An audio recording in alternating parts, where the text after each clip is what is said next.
You are connected all day, but the world feels oddly unchanged. Your phone got faster, your apps got smoother, but think about your actual work week. Are you fundamentally more productive now than you were 5 years ago? Or are you just busier, managing 10 more browser tabs, 3 more messaging apps, and a calendar that fills itself? The internet is everywhere, yet the excitement is nowhere.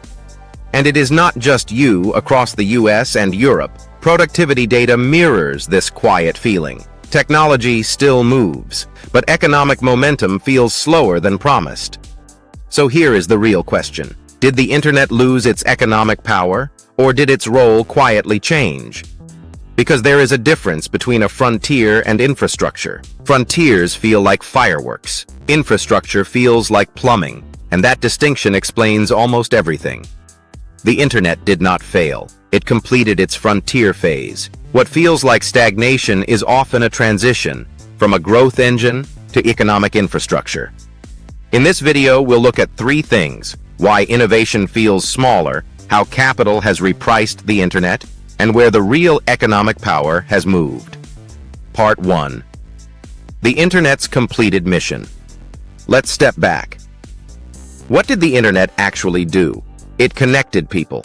It connected markets. It connected information to decision-making. It turned communication from expensive to nearly free. It turned distribution from physical to digital. It made geography a smaller problem. In economic history, this is what general-purpose technologies do.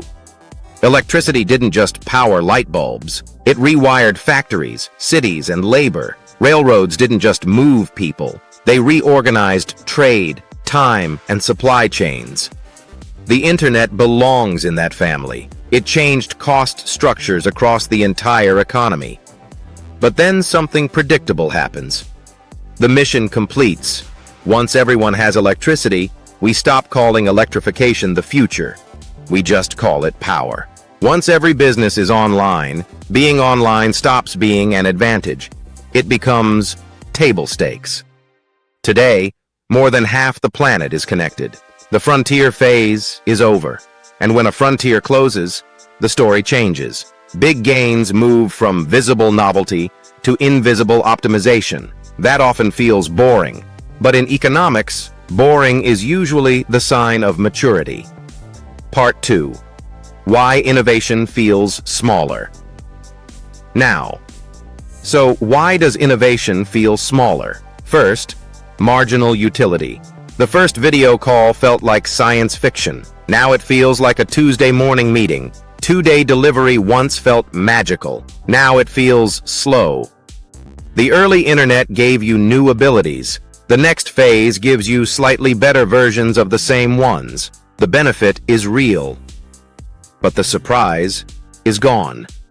Second, habit formation. Humans normalize miracles quickly. GPS was once a military-grade gadget. Now it's an assumption. You don't feel innovation anymore. You feel expected functionality. Third, attention saturation. The internet didn't just connect the world. It flooded it.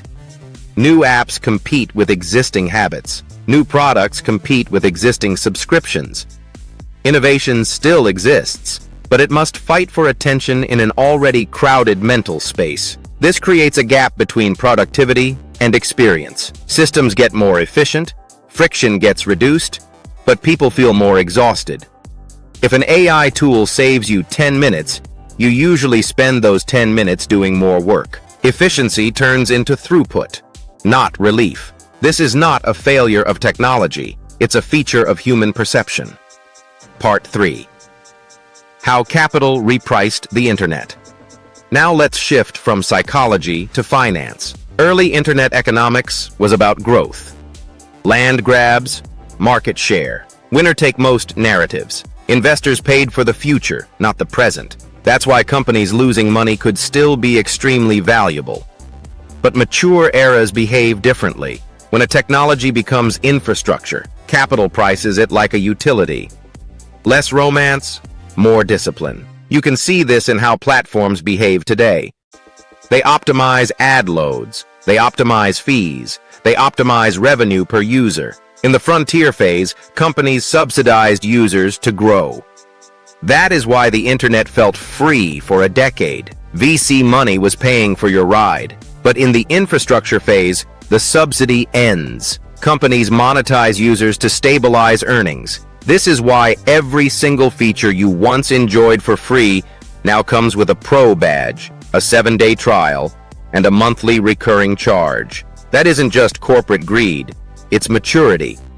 Regulation follows the same pattern. Frontiers are loose, infrastructure is governed, privacy rules, competition policy, tax oversight, growth slows, stability increases, and optimization is always quieter than disruption. Part 4. Where the internet still has power. Here's what most people miss. The internet didn't stop creating value, it relocated value. The consumer-facing magic faded. The back-end systems became decisive. Enterprise software, cloud infrastructure, fraud detection, logistics optimization. This sounds abstract, so let's make it concrete. Imagine a major trucking company. Their greatest value creation today isn't a new truck engine. It is the AI routing software that cuts fuel usage by 4% and delivery time by 2 hours. That is billions of dollars in value. But for you, the consumer, you don't see a revolution. You just get your package on time. The revolution became invisible. Retailers became data companies. Shipping became a routing problem. Finance became software-driven plumbing. Even energy followed. Modern grids rely on data to balance renewables. Cities rely on sensors to manage traffic. This is what the internet is everywhere actually means. People look for the next life-changing app, but the real transformation happens in 1,000 invisible systems running in the background.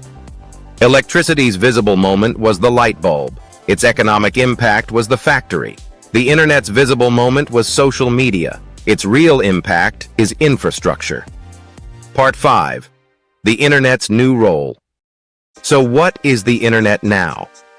Not just a marketplace, not just media. It is a coordination layer. Think of it as the operating system of modern society. Operating systems aren't exciting, but everything depends on them. They allocate resources, manage permissions, connect components. That's what the internet does today.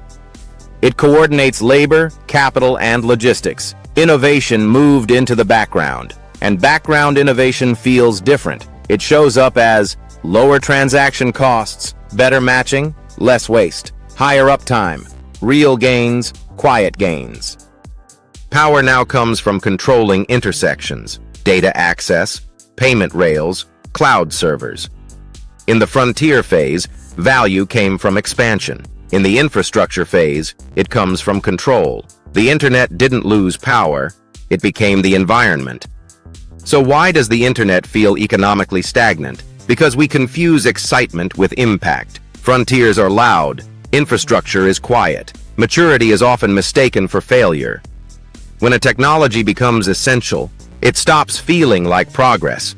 It becomes the baseline. The future of the internet is not smaller. It is quieter, more embedded, more structural, more like electricity, less like entertainment.